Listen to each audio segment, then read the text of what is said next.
Quello che noi cerchiamo come volontari, come persone, le cose sono molte. Si parte da un piccolo egoismo personale, perché comunque ognuno di noi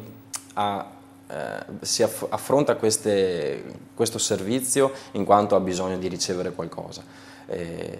Dal trovare un gruppo di amici, dal sorriso della nonnina che portiamo a casa che non ci regala altro che quello, e quindi sono dei piccoli gesti che comunque a noi servono, e chi si approccia al volontariato probabilmente ha l'esigenza di trovare un qualcosa, di cercare un qualcosa. Chiaramente il volontario non è retribuito, è difficile da far capire quello che facciamo tutti i giorni, e la domanda classica è: ma a voi chi ve lo fa fare? Chiaramente, perché giustamente impegniamo del tempo, come abbiamo sentito nella formazione, nei nostri turni di servizio, ci allontaniamo anche da casa, nell'esempio dell'Aquila, ed è chiaro che oggi come oggi non è così semplice far capire quello che vogliamo fare, quello che facciamo. Certo che, se lo vogliamo riassumere, forse come un impegno di cittadinanza attiva a fronte delle carenze che attualmente la nostra società pian pianino purtroppo ci sta aggravando e ci sta portando, insomma. Una curiosità: quanto tempo, diciamo, porta via a fare? Immagino che come tutti i volontari ci sia appunto chi dedica tanto tempo, chi magari dei ritagli, insomma il volontariato, lo sappiamo, è una scelta che uno fa, e quindi uno sceglie giustamente anche la quantità di impegno in base anche alla motivazione, ad altri impegni. Ecco, insomma, in genere quanto tempo porta via fare volontariato in un'associazione come la vostra, che comunque, diciamo, ha una responsabilità nel momento in cui offre un servizio delicato come il soccorso a chi ha avuto un incidente, a chi sta male, ecco.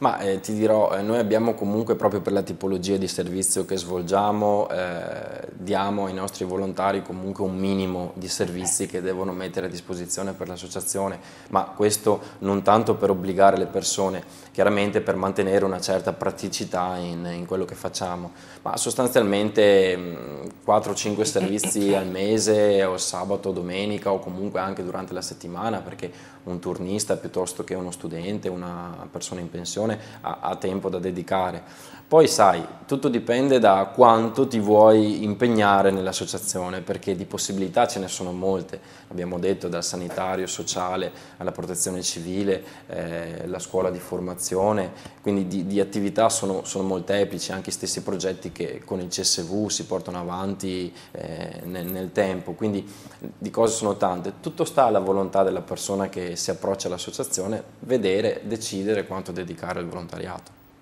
Ecco, io volevo più o meno rivolgere la stessa domanda a te sulla motivazione. Insomma, tu ti occupi soprattutto della formazione, quindi c'è anche un aspetto interessante di, come dire, trasmettere delle competenze agli altri e migliorare anche le proprie competenze.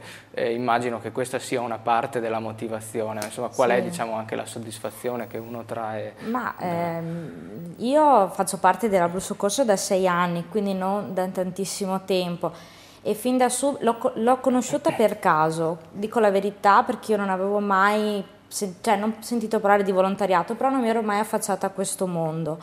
Per caso l'ho conosciuta, per caso ho iniziato a frequentarli, ho frequentato il corso che era appunto di formazione per entrare nell'associazione, e le soddisfazioni sono tante. Ma partono dai semplici volontari che ti cercano, che ti chiamano, che ti chiedono consigli e che molto spesso fanno riferimento a te nell'aiutarli a capire le nuove attrezzature, le nuove tecniche, ma anche parlando proprio delle persone stesse, perché comunque portare una persona a casa e magari la rivedi per caso in giro e ti saluta e ti dice: ma tu sei la volontaria, cioè, questo a me personalmente mi dà molta soddisfazione, in tasca però non, cioè, a livello monetario è volontariato, giustamente, però è un mondo che comunque mi rende orgogliosa a farne parte. Esatto, come diceva Samuele, c'è anche una piccola componente di egoismo sano, perché è un egoismo che poi in realtà spinge a fare delle cose poi per gli altri, insomma, Esatto. diciamo, a fare qualcosa per se stessi ma che poi diventa utile anche agli altri. E a proposito di fare, insomma, vorrei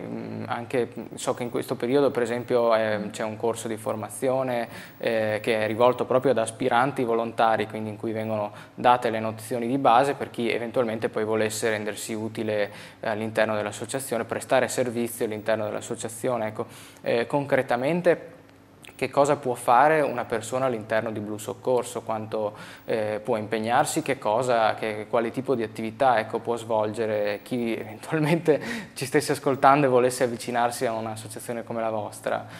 Chiaramente le attività di interesse le abbiamo già elencate, quindi di conseguenza direi che una persona che si vuole affacciare al nostro mondo può comunque tranquillamente iniziare per esempio con i corsi alla popolazione, quindi frequentando qualche corso di primo soccorso o altro. Dopodiché se vuole presentarsi da noi in associazione, fare due chiacchiere, sentire un attimo quelle che sono le nostre attività, da lì può decidere di iscriversi. C'è il corso che è strutturato in parte teorico, in parte pratico. Chiaramente vi è un esame alla fine corso perché c'è comunque un'abilitazione da prendere, poi seguono 3 mesi di tirocinio, quindi affiancati ad altri volontari più anziani che sono più, tra virgolette, esperti, però già fanno il servizio da un po' di tempo.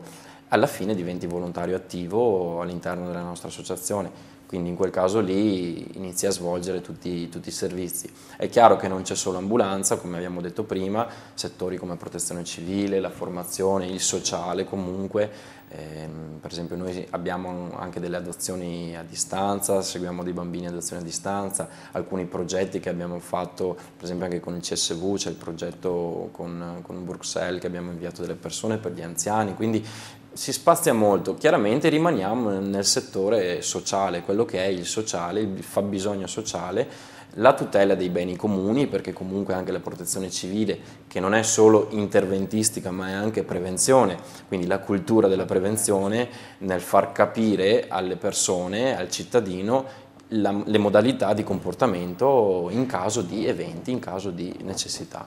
E questo rientra comunque anche nella parte dei corsi che facciamo sanitari con la Blu Soccorso, insomma. Ecco, una domanda che un po' si ricollega a questa cosa, secondo voi perché è importante che esistano associazioni come la vostra, perché un tipo di volontariato simile è importante per la società? In parte probabilmente l'abbiamo anche già detto, insomma.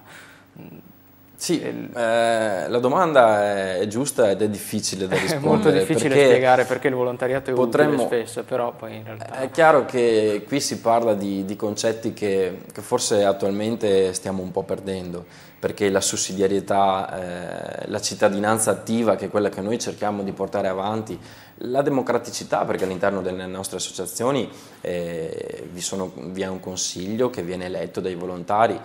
Ti vorrei ricordare che nelle pubbliche assistenze come la nostra, che hanno origini storiche alla fine dell'Ottocento, le donne che facevano parte delle pubbliche assistenze già potevano eleggere i propri rappresentanti all'interno di un'associazione ancora prima che vi fosse il suffragio universale. Quindi sono idee le nostre, esatto, sono idee le nostre chiaramente che fanno parte di una società, di una cultura, del voler star bene, del tutelare quelli che sono i nostri diritti e le nostre esigenze. Quindi è questo che fa il volontario, non fa nient'altro che portare avanti quelli che sono i nostri scopi, il nostro modo di vivere, al meglio chiaramente cercando di impegnarsi tramite quello che facciamo, quindi tramite i servizi sostanzialmente. È un'ottima risposta. Io ammetto che la domanda era difficile, però appunto andava marcato anche questo passaggio. Tu dicevi prima, quando ti chiedono perché lo fai, oppure esatto, non si capisce il senso del volontariato, anche questo è il senso del volontariato. Io vi volevo ringraziare, ormai siamo agli sgoccioli col tempo, ma insomma credo che abbiamo toccato un po' per sommi capi tutte le attività di cui si occupa Blu Soccorso. Sono felice anche che abbiamo presentato una tipologia di associazione che finora non avevamo presentato al nostro pubblico, cioè quelle che si occupano del soccorso in modo organizzato e preparato e della protezione civile. Io vi ringrazio ancora, grazie per essere stati con i nostri ospiti e ringrazio anche i nostri telespettatori che ci hanno seguito fin qui e ovviamente vi rimando alla prossima puntata di Spazio Volontariato la prossima settimana con il notiziario delle associazioni.